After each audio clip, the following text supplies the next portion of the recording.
This is the unemployment rate during the COVID-19 pandemic. And this is Amazon CEO Jeff Bezos' net worth during that same time span. From March to June 2020, Amazon founder Jeff Bezos saw his wealth rise by an estimated $48 billion. The founder of the video conferencing platform Zoom grew his nest egg by over $2.5 billion, and former Microsoft CEO Steve Ballmer's net worth increased by $15.7 billion. These kinds of examples might lead you to think that when billionaires profit during a crisis, it's just a matter of right place, right time. Well, that's not false, but it's not entirely true either.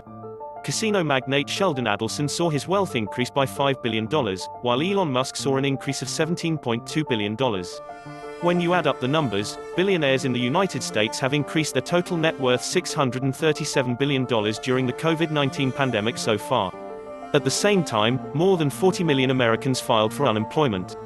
With tens of millions of Americans out of a paycheck and the stock market plummeting by 37% in March, how is it that the rich have continued getting richer? This isn't the first time billionaires have seen gains while a large portion of Americans were feeling losses. When the housing bubble burst in 2007, home prices fell 21% and roughly 3.1 million homes were foreclosed on in the United States. The stock market plummeted by over 50%. And by the end of 2009, 8.8 million Americans had lost their jobs. And the effects lingered. From 2009 to 2012, the incomes of the bottom 99% grew by only 0.4%, but the income of the top 1% grew by a staggering 31.4% in the same time span. And it all ties back to two things. First, the government disproportionately gave more aid to banks and corporations. In 2008, the Emergency Economic Stabilization Act was signed into law, creating a $700 billion program to purchase devalued assets from banks. This was called the Troubled Asset Relief Program, or TARP. Later, President Obama would direct $75 billion in funds from TARP to help reduce interest payments for homeowners. That means homeowners received around 10% of the direct relief that banks and corporations did. And this leads to reason no. 2. When the stock market bounced back, the unequal bailouts meant that the wealthy still had money on hand to invest and thus profit, while the middle and lower classes did not. In 2008, the Federal Reserve lowered short-term interest rates to near zero. They would remain that low for nearly a decade. This paved the way for a historic bull market on Wall Street that began in 2009 and lasted until March 2020, when the pandemic hit. In that time, the S&P 500 gained 462%. That means that a $1,000 investment in the S&P 500 at the low point of the financial crisis could have returned roughly $4,620, while someone who could afford a $1 million investment could have pulled in over $4.6 million. By 2009, the world's high net worth individuals had grown their share of global wealth by 19% to $39 trillion, recouping nearly all of their losses in a single year. That quick recovery and larger share of the world's wealth enabled them to continue to make money at an exponential rate. In fact, the top 1% captured 95% of the income gains made from 2009 to 2012. And by 2020, the combined wealth of the billionaire class in the United States had increased by over 80%. Which brings us back to the moment when the coronavirus pandemic rocked the economy. In 2019, the Fed reported that 4 in 10 Americans didn't have enough cash in their bank accounts to cover a $400 unexpected expense.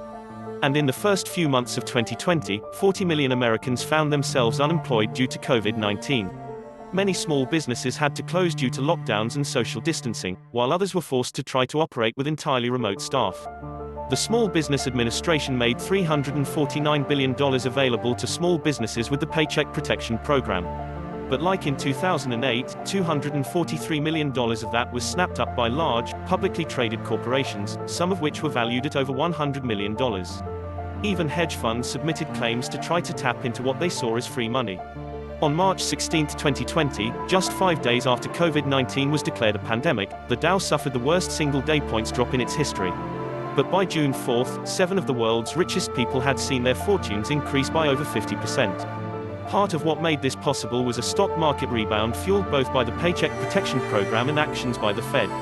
Again, the Fed lowered short-term interest rates for banks to near 0%, and as before, they have promised to hold those rates low until the economy is on track. This is a cycle that has happened time and time again.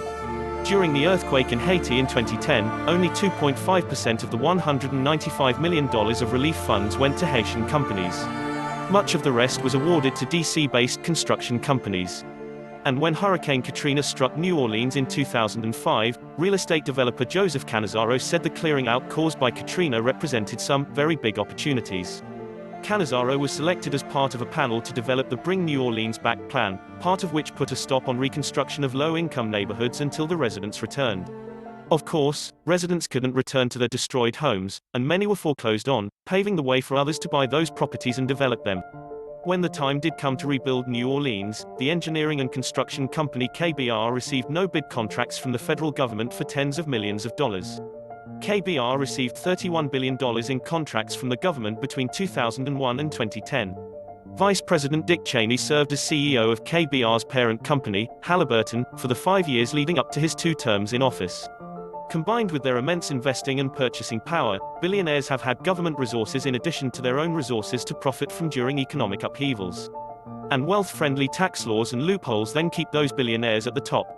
Legal structures such as limited liability companies protect personal assets from being repossessed to pay the debts from business downturns. As it's set up today, IRS rules allowed Amazon to pay $0 in taxes 2 years in a row. When its bill finally came due in 2019, it paid just $162 million, a measly 1.2% of the company's income that year. And it's not just Amazon. Taxes paid by billionaires have decreased 79% since 1980. And those are just the legal avenues that the wealthy take to avoid paying taxes. In 2017, researchers estimated that about 10% of the world's GDP was stashed in offshore tax havens. A study in 2012 found that as much as $32 trillion was being held offshore by the world's wealthiest people.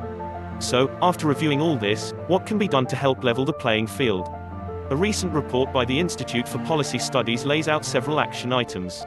It suggests forming a pandemic profiteering oversight committee that would go beyond the oversight of federal stimulus money. It also supports the Corporate Transparency Act, which would create stronger regulations to prevent U.S. billionaires from using shell corporations to hide their income. After the House passed the bill in 2019, it was introduced in the Senate but has not been brought to a vote.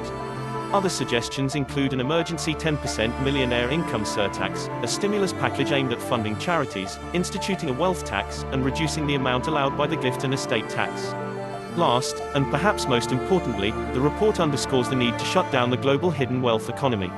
The US alone is estimated to lose nearly $200 billion in tax revenues to offshore havens each year. That's roughly 3 times the amount of all the money budgeted for the Department of Education in 2021. Changes like the ideas above are global in scale and require political cooperation to become reality. If the relationship between wealth and income inequality are ever going to change, it's going to require all of us.